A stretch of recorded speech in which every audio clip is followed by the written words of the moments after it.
Desenvolvimento humano e aprendizagem. Vamos falar um pouquinho agora da aprendizagem. Então, o que é esse desenvolvimento humano? Desenvolvimento humano é um processo contínuo de mudanças que a pessoa vem ao longo da vida. A aprendizagem, ela acontece da pessoa com o meio e o meio com a pessoa. E é um processo de mudança física, cognitiva, emocional, social, cognitivo, pensamento, memória, linguagem, tá? E o desenvolvimento também social, certo? Começa desde o nascimento e vai até o final da vida. A aprendizagem, ela é um processo que o indivíduo, ele adquire conhecimentos, certo? E isso faz uma modelagem no cérebro que não é pequena, é uma mudança muito grande. Não é à toa que alguns autistas ou algumas pessoas têm dificuldade à mudança, não gostar da escola, da sala de aula, da aprendizagem. Por quê?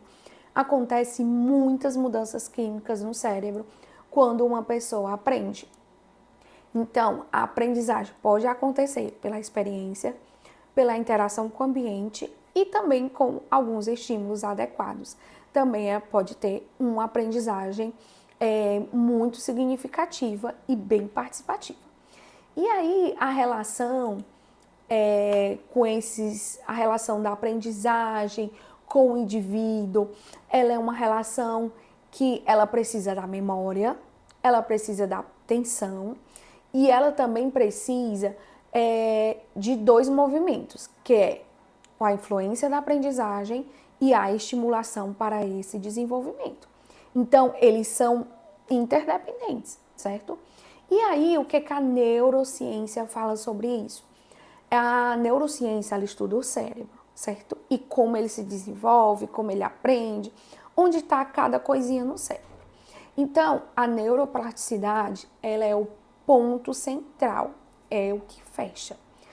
O cérebro é capaz de mudar e é capaz de se reorganizar.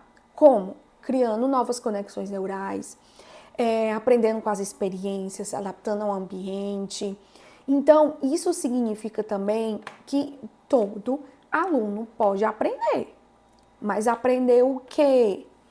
Aprender o que ele é capaz de aprender, certo? Com um estímulo adequado. Então, a aprendizagem, ela gera uma mudança no cérebro, os neurônios se conectam, os circuitos são fortalecidos, informações são armazenadas, informações não necessárias são perdidas e novas informações são incluídas. E aprender é literalmente modificar o cérebro inteiro. Então, o que acontece? As emoções, elas vão gerar comportamento, que essas emoções vai gerar o aprendizado. Então, as emoções, elas influenciam totalmente no aprendizado. Emoções positivas, elas vão facilitar o aprendizado. Mas estresse, medo, a forçar essa criança vai bloquear o aprendizado. E a segurança emocional, ela é essencial na escola. Porque se todos estiverem voltados para essa criança, exemplo, como é que todos podem voltar para essa criança? Quando ela chegar na escola, dar um bom dia, uma boa tarde. Quando ela estiver passando para ir para a sala de aula, quem cruzar com ela, seja funcionários, seja professores, tá falando com essa criança, mesmo que ela seja não verbal, mesmo que ela seja suporte 3, mesmo que ela seja autismo profundo, enfim. Então, essa criança vai conseguir criar conexão, vai conseguir criar ali uma emoção de segurança e aí conseguir estar na escola e aprender. Outro ponto da aprendizagem é atenção e memória. Crianças, adolescentes, adultos que têm deficiência intelectual têm uma dificuldade muito grande com a memória. Então, prestar atenção para processar a informação pode ser difícil. E aí, sem essa atenção, pode não ter uma aprendizagem significativa. Então, prestar atenção, processar a informação, aí sim que ela vai conseguir armazenar essa memória. Então, sem atenção, é muito difícil gerar o aprendizado.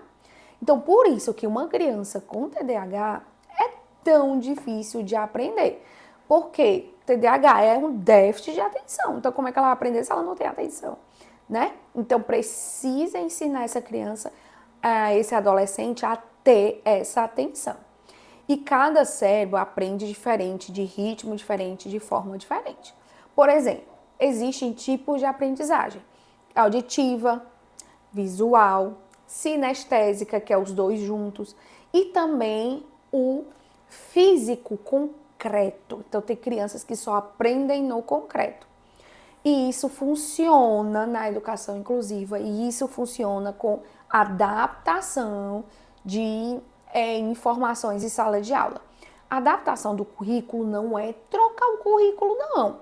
Não é, por exemplo, eu estar falando aqui sobre os tipos de meio de transporte e essa criança está fazendo uma atividade, uma criança está fazendo uma atividade sobre o alfabeto. Não. Os tipos de meio de transporte vai estar dentro da atividade dessa criança com o alfabeto, ok? Então, ela é incluída nesse meio. Então, isso é como a educação inclusiva se fundamenta. Repetição. O método da repetição é um dos melhores métodos de ensinar crianças que têm dificuldade de memória, deficiência intelectual ou dificuldade de atenção. Então, o método da repetição ainda é uma prática educacional muito eficaz. E por quê? Ela fica mais forte e há conexão neural, porque de tanto você repetir aquilo, você vai aprender. Então, a aprendizagem, ela precisa de tempo e precisa de repetição. E como é que isso acontece na inclusão? Mais tempo para fazer as atividades, um profissional de apoio, um cuidador para essa mediação, estratégias diferenciadas, trabalhar no concreto. Por exemplo, 2 mais 2 é 4, então eu vou pegar 2 bolinhas com mais outras 2 bolinhas, eu vou juntar, fazer a criança contar e aí sim, certo? Ter essas estratégias diferenciadas. Então, o desenvolvimento é o crescimento do indivíduo. A aprendizagem é o que ele adquire durante esse processo. E a neurociência, ela prova. O cérebro aprende quando é estimulado de forma adequada. Não é à toa que na psicopedagogia a gente chama o aluno, não chama de aluno, cliente, a gente chama de aprendente. Por quê? Porque cada criança tem sim capacidade de aprender alguma coisa, certo?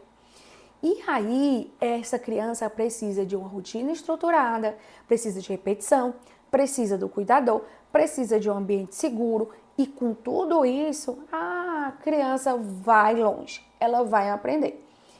Isso na escola. Agora a família, as terapias, a medicação quando necessário, também o manejo em casa, a disciplina. É tão importante a disciplina em casa. É muito importante. Como é que você vai pedir para a criança? Faça isso aqui nesse papel. Se em casa os pais não diz para ela fazer alguma coisa, não dá disciplina, tudo é o que ela quer.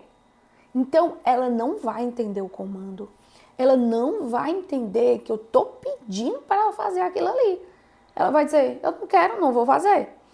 Ela vai falar internamente, quando é não verbal, vai se recusar, pode entrar em birra, pode entrar em crise, ou mesmo uma criança nível 1, nível 2 de suporte que fala, eu não vou fazer porque eu não quero, certo? Então, a neurociência, ela é uma prática e é a teoria que vira prática. E mais aplicada, ela vira transformação real. Então, a neurociência sem a prática é uma teoria vazia, mas ela aplicada, ela se transforma em uma virada real de aprendizagem dessa criança. Então, eu deixo esse alerta para vocês. Não é porque é autista, não é porque é TDAH, não é porque tem um laudo que essa criança ela não vai ter disciplina, ela não vai ter rotina, pelo contrário. Aí é que ela precisa de disciplina, aí é que ela precisa de rotina, aí é que ela precisa de suporte e apoio para dizer para ela o que ela precisa fazer, dizer o certo e o errado, como fazer e o que não fazer. Tá certo? Então, essa é a nossa aula. Vamos ficar para a próxima aula. Tchau!